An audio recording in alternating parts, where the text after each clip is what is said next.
Overcoming fear is one of the greatest moves a person can make. First of all, we have to ask ourselves what causes fear. Fear is caused by ignorance, not knowing. And if we're going to go and do anything new, if we're going to break out of a paradigm, if we're going to change habit patterns, we're wandering into an area we've never been. And you know, fear stops most people. You'll find people afraid to talk to a stranger.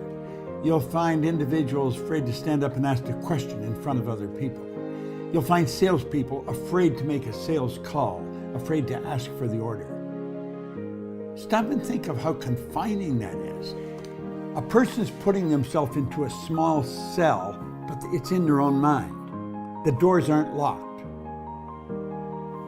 They can open, and you can walk away to freedom if you learn to overcome fear. When you face fear, it leaves you. Face the thing you fear, and it'll leave you. That's really the secret of it. In fact, if you hold yourself back because of fear, your life actually comes to a stop, because nothing gets better than it is. You've got to be courageous. Now, courageous people aren't without fear. Courageous people are the ones that face their fear. I think Eddie Rickenbacker pointed that out, the great pilot. Don't let fear stop you. Make up your mind you're going to step out and do it. Stop and think of the number of people that are in jobs that they don't like and they're afraid to leave.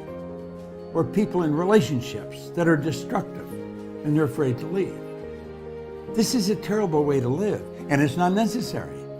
It's just caused by ignorance. And when we step out and do something, we gain an awareness, we develop an understanding. And like that, the fear is gone. Make up your mind that fear is not going to stop you from doing the thing you really want to do. Step out and do it today. It's Bob Proctor. Thank you.